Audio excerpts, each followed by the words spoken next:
Hello dear students, welcome to our YouTube channel Shiksha Tak Digital. My name is Saurabh Gupta and I teach English for competitive exams.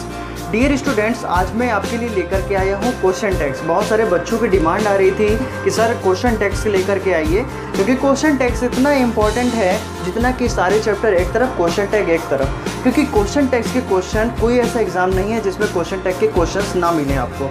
तो question tags के important questions मैं आपके लिए लेकर के आया हूँ, लेकिन क्वेश्चन की हम एक्सरसाइज आपको बाद में कराएंगे। लेकिन फिलहाल क्वेश्चन टैग के कॉन्सेप्ट को समझना होगा, उसके एग्जाम्पल्स को समझना होगा। अगर वो समझ में आ गया तो क्वेश्चन कितना भी टफ हो जाए, कैसा भी क्वेश्चन आ जाए, आप उसे बड़े ही आसानी से कर ले जाएंगे। तो चलिए हम वीडियो स्टार्ट करते हैं, क्वेश्चन टैग को समझते हैं,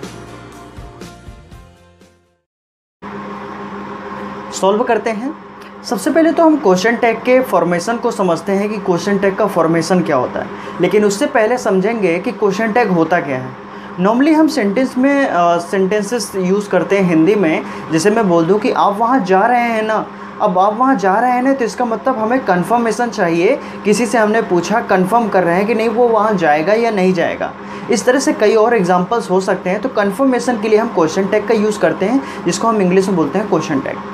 फॉर्मेशन की बात करें तो देखिए, इसका जो फॉर्मेशन होता है तो इसमें क्या होता है कि सेंटेंस जो है वो दो पार्ट में डिवाइड होता है। एक कॉमा के पहले का पार्ट और दूसरा कॉमा के बाद का पार्ट। तो कॉमा के जो पहले का जो पार्ट होता है वो अगर पॉजिटिव है तो बाद वाला पार्ट हो जाएगा नेगेटिव, और अगर कॉमा के पहले का पार्ट नेगेटिव है तो बाद वाला हो जाएगा पार्ट पॉजिटिव। ओके, इस तरह से आपको जो है इस फॉर्मेशन पे ये देखना होगा, जब हमारा सेंटेंस जो होगा वो टेंस बेस्ड होगा। ओके, हेल्पिंग वर्ब आपकी जो है इज एम आर जो भी रहता है वो अकॉर्डिंग टू सब्जेक्ट वही रहेगा। इसमें कोई टेंस चेंज नहीं होता, केवल हेल्पिंग वर्ब जो रहता है वो वही रहता है, पॉजिटिव नेगेटिव होता रहता है। ओके, इसके बाद में जो सब्जेक्ट होगा ऑलमोस्ट वो सब्जेक्ट रहता है, लेकिन एक्सेप्शन बहुत सारे हैं। And as you know it very well कि English is full of exception. English जो है वो एक्सेप्शन से भरी हुई है। अगर आपको एक्सेप्शन नहीं पता तो इसका मतलब कि इंग्लिश आपका इनकम्प्लीट है, आपको पूरी तरह से पूरा ज्ञान नहीं है। तो इसलिए आपको एक्सेप्शन जानना ज़रूरी है। तो चलिए हम देख लेते हैं इसका जो फॉर्मेशन में एग्जाम्पल एक दिया हुआ है, you are my friend. You are my friend, तो देखिए हमारा फर्स्ट पार्ट जो है वो पॉजिटिव दिया गया है। पॉजिटिव दिया गया है तो इसका मतलब हमारा जो बाद वाला पार्ट होगा वो नेगेटिव हो जाएगा। ओके, तो यहाँ पे यू आर माई फ्रेंड, तो यहाँ पे आरंट हो जाएगा। सबसे पहली चीज़ देखिए, मैंने आरंट बोला, इसका मतलब कि और नॉट नहीं लिखना है। आपको क्या करना होगा कि आपको शॉर्ट फॉर्म का यूज़ करना होता है, एब्रीविएशंस को यूज़ करना होगा। जैसे आर नॉट है तो आर नॉट को हम शॉर्ट में बोलते हैं आरंट, तो यहाँ पे आरंट यू हो जाएगा। ओके, अब इसके देखिए शॉर्ट फॉर्म किस तरह से होते हैं उसको समझ लीजिए। तो देखिए लिखा हुआ है आपका, जैसे डू प्लस नॉट तो डोंट बोलते हैं इसको, डज नॉट को डजंट बोलते हैं, डिड नॉट को डिडंट बोलते हैं, इज़ नॉट को इजंट बोलते हैं, आर नॉट को आरंट बोलते हैं, हैज़ नॉट को हैज़ंट बोलते हैं, हैव नॉट को हैवेंट बोलते हैं, हैड नॉट को हैडेंट बोलते हैं, वाज नॉट को वाजंट बोलते हैं, वर नॉट को वरंट बोलते हैं, शैल नॉट को शैंट बोलते हैं, विल नॉट को वोंट बोलते हैं। इस तरह से हमारे बहुत सारे और भी वर्ड्स होते हैं, उनको हम समझेंगे। लेकिन उससे पहले हमारा जो है एक्सेप्शन दिया गया है एक, as I told you earlier, कि हमारा जो फर्स्ट पार्ट अगर पॉजिटिव है तो सेकंड पार्ट नेगेटिव होगा, और फर्स्ट पार्ट नेगेटिव तो सेकंड पार्ट पॉजिटिव होगा। लेकिन यहाँ पे थोड़ा सा एक एक्सेप्शन आपके लिए समझना होगा कि अगर आपका सब्जेक्ट जो है वो आई है और उसके साथ में आपका एम का यूज़ है, और वो सेंटेंस अगर आपका पॉजिटिव है तो फिर बाद वाला जो सेंटेंस होगा उसमें एमेंट आई नहीं करेंगे, वहाँ पर आपका आरंट आई आना चाहिए। इसको आपको बिल्कुल समझ लेना है, क्योंकि ये बहुत ही बिग एग्जांपल है, बड़ा एक्सेप्शन है, इसको समझना होगा। तो आई एम ए टीचर, तो यहाँ पे एमेंट आई नहीं करेंगे, क्या कर देंगे, आरंट आई कर देंगे। ओके, इसके बाद में नेक्स्ट आते हैं अगले पे। तो एक्सेप्शन 2 आपका दिया है, if the first part of a sentence is negative. अब यहाँ पे क्या है कि आपकी कंडीशन सेम है, बस पॉजिटिव था तो अब नेगेटिव हो गया। जब आपका फर्स्ट पार्ट नेगेटिव हो जाए और सब्जेक्ट आई दिया हो और इसके साथ एम का यूज़ है, तो फिर आपका जो सेकंड पार्ट होगा almost you know it very well कि वो पॉजिटिव होना चाहिए, लेकिन वहाँ पे फिर आर आई नहीं, यहाँ पे सिंपल वो एक्सेप्शन काम नहीं करेगा, सिंपल सेंटेंस बनेगा, हम एम आई कर देंगे। ओके, अब आते हैं नेक्स्ट। अब इसके बाद में आपका लिखा हुआ है जो वर्ड दिए गए हैं कई सारे, ये वर्ड अपने आप में नेगेटिव हैं। ओके, अब जब नेगेटिव वर्ड हैं तो ऑलमोस्ट उस पार्ट को भी नेगेटिव कर देंगे, तो फिर जो बाद वाला पार्ट होगा वो पॉजिटिव होना चाहिए। ओके अब देखिए वो कौन से वर्ड है, जैसे नाइदर दिया हुआ है, नो दिया है, नन दिया है, not, never, nobody, nothing, no one, few, little, hardly, barely, rarely, scarcely, seldom, refuse, forbid, prohibit, until, unless, इस तरह से बहुत सारे वर्ड्स होते हैं जो अपने आप में नेगेटिव होते हैं। अगर फर्स्ट पार्ट में इनका यूज़ हो जाता है तो almost as you know it very well कि सेकेंड पार्ट हमारा कैसा हो जाएगा, पॉजिटिव हो जाएगा। ओके तो लिखा हुआ है दे हैव नथिंग। अब दे हैव नथिंग दिया हुआ है तो इसका मतलब यहाँ पे क्या होना चाहिए, हैव दे हो जाएगा। ओके अब इसके बाद में आते हैं नेक्स्ट इम्पेरेटिव सेंटेंस पे आ जाते हैं। इम्पेरेटिव सेंटेंस पे होता क्या है कि सेंटेंस अगर आपका सिंपल होता है तो फिर वहाँ पे हमारे क्वेश्चन टैग के दो सोल्यूशन होते हैं। एक तो हम विल यू का यूज़ कर सकते हैं, दूसरा हम वॉन्ट यू का यूज़ कर सकते हैं। वॉन्ट यू क्या होता है, शॉर्ट फॉर्म होता है विल नॉट यू का।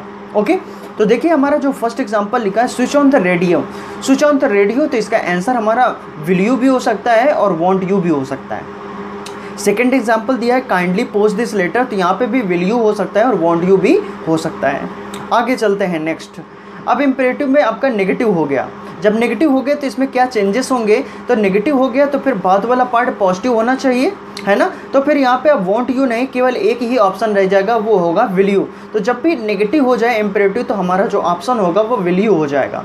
तो यहाँ पे डोंट मेक अ नॉइस तो विल यू कर देंगे, don't spit here will you कर देंगे।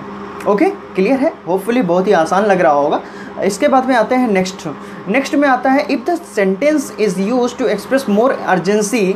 अगर बहुत ही अत्यंत आवश्यकता दिखाई जाए सेंटेंस को एक्सप्रेस करने के लिए, बहुत ही अर्जेंट कोई काम दिखाया जाए, तो फिर वहाँ पे हमारा क्वेश्चन टैग जो होगा वो वॉन्ट यू यूज़ हो जाएगा।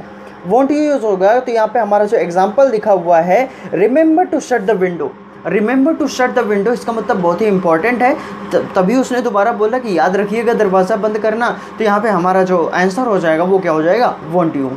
इसके बाद में नेक्स्ट आते हैं second, be careful while solving the sums. तो केयरफुल बोलने के लिए बोल रहा है, इसका मतलब कि बहुत ही इंपॉर्टेंट कोई टास्क है, कोई इंपॉर्टेंट वर्क है, या सॉल्व करने के लिए हमें जो है बहुत ही केयरफुल रहना पड़ेगा। ठीक है तो यहाँ पर भी हम क्या कर देंगे, वॉन्ट यू को यूज़ कर देंगे। आगे आते हैं नेक्स्ट आपका जो दिया गया है कि आपका सेंटेंस जो होगा वो इम्पेरेटिव का ही पार्ट है। If the sentence is use to scold और एडमॉनिश, अगर स्कॉल्ड या एडमॉनिश करने का एक्सप्रेशन दिया गया है तो फिर वहाँ पे क्वेश्चन टैग जो हमारा आ जाएगा can't you. Okay use your own mind, तो ऐसा नहीं लगता इसको सेंटेंस को पढ़ने की डांट फटकार लगाई जा रही है, तो फिर यहाँ पे हम यूज़ कर देंगे can't you. Use your own book, तो यहाँ पर यूज़ कर देंगे कांट यू। ओके अब आते हैं नेक्स्ट अगले उस पर। तो यहाँ पे नेक्स्ट स्लाइड में लेट वाले सेंटेंसेस दिए गए हैं and you know it very well कि हमारे इम्पेरेटिव सेंटेंस में लेट वाले भी सेंटेंसेस आते हैं। तो यहाँ पे देखिए होता क्या है कि अगर आपका प्रपोजल या सजेशन का सेंस मिलता है तो क्वेश्चन टैग हमारा जो यूज़ होता है वो शैल भी यूज़ होता है। अब देखिए हमारा एग्जाम्पल लिखा हुआ है लेट्स गो देयर। अब लेट्स गो देयर कुछ दिमाग ही नहीं लगाना, आपको यहाँ पे शैल भी यूज़ कर देना है। सेकेंड सेंटेंस दिया है let's work for the nation, तो यहाँ पर भी क्या यूज़ कर देंगे, शैल बी। ओके अब आते हैं नेक्स्ट लेट टू। अब ये लेट का सेकंड है तो यहाँ पे क्या हो जाए कि लेट के बाद में कोई ऑब्जेक्टिव फॉर्म मी, हिम, देम, हर या किसी का नेम दिया गया है तो फिर वहाँ पर हम जो है क्या यूज़ करेंगे, क्वेश्चन टैग विल यू को यूज़ करेंगे। तो यहाँ पे दिया है let me do this work, तो यहाँ पर क्या यूज़ हो जाएगा, विल यू यूज़ हो जाएगा। इसके बाद में दिया है let them do their work, तो यहाँ पर क्या हो जाएगा, विल दे, क्या यूज़ हो जाएगा, विल यू। तो यहाँ पे भी विल यू यूज़ होगा क्योंकि सब्जेक्ट से मतलब नहीं है, हमारा क्वेश्चन टैग फिक्स होता है कि हमें विल यू का यूज़ कर। इसके बाद में आते हैं नेक्स्ट में आपका दिया गया है कि अगर सेंटेंस में यूज्ड टू का यूज़ कर दिया गया हो। देखिए जब सेंटेंस में यूज्ड टू का यूज़ कर दिया जाए तो आपके पास में दो आंसर हो जाते हैं, एक तो आप यूज्डंट कर सकते हैं, दूसरा आप डिंट कर सकते हैं। डिड नॉट को शॉर्ट में भी हम ले सकते हैं, डिंट भी यूज़ कर सकते हैं। अब देखिए हमारा एग्जाम्पल लिखा है he used to come here, तो यहाँ पे क्या यूज़ कर सकते हैं, यूज्डंट ही। इसके बाद में सेकंड लिखा हुआ है they used not to go there, तो यहाँ पे देखिए नेगेटिव हो गया है, तो यहाँ पे यूज़ कर सकते हैं यूज्ड दे या फिर यूज़ कर सकते हैं डिड दे, इन दोनों में से कोई भी यूज़ कर लीजिए। क्लियर हो गया होगा। आगे चलते हैं नेक्स्ट में आपके डेयर एंड नीड नॉट, ये आपके जो है कुछ शॉर्ट फॉर्म दिए गए हैं, dare not, need not, short form में डेयर एंड नीडेंट लिखा हुआ है। ये आपके मार्जिनल वर्ब्स होते हैं। अगर सेंटेंस में मार्जिनल वर्ब्स की तरह इनका यूज़ होता है तो फिर आपके जो क्वेश्चन टैग बनते हैं वो डेयर और नीड ही होते हैं, उनको फिर डू डस डिड से डील नहीं करते हैं आप। ठीक है तो यहाँ पे देखिए लिखा हुआ है he dare not come here, देखिए एक चीज़ और याद रखिएगा कि कन्फ्यूजन ना हो, तो जब आपके मार्जिनल वर्ब की तरह डेयर और नीड का यूज़ होगा तो इसके साथ में टू का यूज़ नहीं हुआ होगा, ओके। और जब मेन वर्ब की तरह यूज़ होता है तो फिर वहाँ पे टू का यूज़ होता है। अब देखिए लिखा हुआ है ही डेयरंट कम हियर, तो यहाँ पे डेयरंट यानी हमारा जो फर्स्ट पार्ट नेगेटिव हो गया, तो फिर पॉजिटिव होना चाहिए सेकेंड पार्ट, तो यहाँ पे आपका क्या हो जाएगा, डेयर ही। सेकेंड पे आते हैं, ही नीड नॉट गो देयर, तो यहाँ पे क्या हो जाएगा, नीड ही। इसके बाद में थर्ड में लिखा हुआ है ही नीड नॉट वर्क हार्ड, तो यहाँ पे नीड नॉट वर्क हार्ड, तो यहाँ पे क्या हो जाएगा, नीड ही हो जाएगा। क्लियर हो गया होगा। आगे चलते हैं नेक्स्ट में आपका डेयर और नीड दिया है, लेकिन ये आपका टेंस बेस्ड है, डू डज डिड से डील होगा ये सेंटेंस आपका। तो लिखा हुआ देखिए इसमें टू का यूज़ भी हमें देखने को मिल रहा है, लिखा हुआ है he dares to oppose his father, तो यहाँ पे डेयर्स में एस लगा है, सब्जेक्ट आपका सिंगुलर है इसलिए एस लगा हुआ है, तो यहाँ पे क्या कर देंगे, डज ही कर देंगे, ओके, डज ही। इसके बाद में सेकंड है सी नीड्स योर नोटबुक, तो यहाँ पे क्या हो जाएगा, यहाँ पे आपका जो है एस लगा हुआ है, तो यहाँ पर भी क्या कर देंगे, डज सी। यहाँ पे देखिए फर्स्ट पार्ट आपका कैसा है, आपका पॉजिटिव है, तो यहाँ पे क्या हो जाएगा, डजंट सी हो जाएगा। इसी तरह से देखिए फर्स्ट वाला था he dares to oppose his father, तो यहाँ पे क्या हो जाएगा, डेयर्स लिखा हुआ है, इसका मतलब पॉजिटिव है, तो यहाँ पे क्या हो जाएगा, डजंट ही हो जाएगा। तो देखिए फर्स्ट क्वेश्चन में भी डजंट ही और सेकंड क्वेश्चन में क्या हो जाएगा, डजंट सी। इसके बाद में थर्ड नंबर पे आते हैं सी डेयर्ड टू अब्यूज़ मी। अब सी डेयर्ड टू अब्यूज़ मी इसका मतलब वर्ब की सेकंड फॉर्म लगी है, पास्ट इंडेफिनिट का यूज़ है और सेंटेंस आपका पॉजिटिव है, इसका मतलब नेगेटिव हो जाएगा, तो यहाँ पे यूज़ हो जाएगा डिडंट, डिड नॉट को स्टार्ट में बोलते हैं डिडंट, तो डिडंट सी कर देंगे। इसके बाद में नेक्स्ट आते हैं फोर्थ नंबर पे you don't dare to go there. देखिए नेगेटिव हो गया तो फिर पॉजिटिव चाहिए, तो यहाँ पे you don't dare to go there, तो यहाँ पे क्या हो जाएगा, डू यू हो जाएगा, तो यहाँ पर डू यू कर दीजिएगा। क्लियर है। आगे चलते हैं नेक्स्ट में कुछ मिक्सअप आपके जो है एग्जाम्पल दिए गए हैं उनको समझ लेते हैं। तो लिखा हुआ है there is a ball on the table, ठीक है। अब there is a ball on the table, तो यहाँ पे आपको देखिए कि यहाँ पर सेंटेंस आपका कैसा है, पॉजिटिव है, तो अब हमको इसको नेगेटिव करना होगा, तो यहाँ पे इज़ लगा हुआ है, तो यहाँ पे क्या कर देंगे, इज़ंट देयर कर देंगे, इज़ंट देयर। इसके बाद में दिस इज़ योर बुक, ठीक है, दिस इज़ योर बुक, तो यहाँ पे दिस के लिए हम क्या लगाएंगे, क्वेश्चन के टैग इट का यूज़ करेंगे, तो यहाँ पे क्या हो जाएगा, इज़ंट इट, क्योंकि नेगेटिव हो जाएगा क्योंकि फर्स्ट पार्ट आपका पॉजिटिव दिया है, इज़ंट इट। इसके बाद में नेक्स्ट है third number one can not do this sum, तो इसका मतलब क्या हो जाएगा, कांट वन। तो यहाँ पे देखिए कांट क्यों नहीं होगा, कांट नहीं होगा क्योंकि यहाँ पे कैन के बाद नॉट लगा हुआ है, तो यहाँ पे कैन वन हो जाएगा, क्या हो जाएगा, कैन वन। फोर्थ नंबर पे आते हैं these are your caps, positive है first part, second sentence negative होना चाहिए, तो यहाँ पे हो जाएगा आरंट दे। फिफ्थ नंबर पे आते हैं दोज वर हिज बफलोज, अगर हम इस सेंटेंस को सॉल्व करें तो those were his buffaloes positive है, नेगेटिव चाहिए, तो यहाँ पे क्या हो जाएगा, वरंट दे हो जाएगा, weren't they, were not they को साइड में वरंट बोलेंगे। आते हैं नेक्स्ट पे आपका दिया गया है कि one this that these those, इसके नाउन के पहले अगर ये वर्ड यूज़ हो जाते हैं तो ये नाउन के अकॉर्डिंग ही क्वेश्चन टैग हमारा आता है, ओके। लिखा हुआ है one girl can do this work, तो देखिए हमने इसके पहले वन वाले सेंटेंस में वन लगाया था क्वेश्चन टैग में, लेकिन इसके बाद में नाउन दिया है वन के बाद में, तो नाउन के अकॉर्डिंग ही हमारा क्वेश्चन टैग आएगा। One girl can do this work, तो देखिए पॉजिटिव है, नेगेटिव करना होगा, तो यहाँ पे कांट सी हो जाएगा, कांट सी, क्योंकि गर्ल के अकॉर्डिंग क्वेश्चन टैग सी आ जाएगा।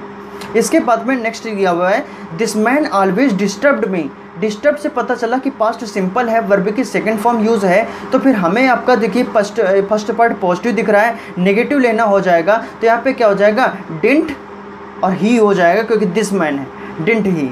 इसके बाद में थर्ड पे आते हैं that boy has no knowledge, ठीक है, that boy has no knowledge, तो यहाँ पे क्या हो जाएगा, हैज़ नो नॉलेज, तो यहाँ पे देखिए नेगेटिव हो गया है, तो यहाँ पे हो जाएगा हैज़ ही, क्योंकि फर्स्ट पार्ट नेगेटिव हो गया, ओके। आते हैं नेक्स्ट पार्ट पे। नेक्स्ट में क्या होता है कि अगर आपका सब्जेक्ट जो है someone, no one, anyone, या समबडी, नोबडी, एनीबडी, एवरीबडी या एवरीवन, इस तरह के आपके वर्ड्स एज अ सब्जेक्ट दिए हों, तो फिर आपका जो क्वेश्चन टैग में सब्जेक्ट आता है बाद में, वहाँ पे दे का यूज़ करेंगे आप, ओके। तो यहाँ पे आपका जो है दे का यूज़ करना होगा। तो लिखा हुआ है समवन स्टोल माई वॉच, तो समवन स्टोल माई वॉच, ये सेंटेंस आपका पॉजिटिव है कि नेगेटिव है, पॉजिटिव दिया हुआ है, तो इसका मतलब कि वर्ब की सेकंड फॉर्म लगी है, तो इसका मतलब डिड आ जाएगा, तो यहाँ पे क्या हो जाएगा, डिंट दे हो जाएगा, डिंट दे। सेकंड पे आते हैं, any one can lift this box, तो इसका मतलब क्या हो जाएगा, कांट दे हो जाएगा, कांट दे।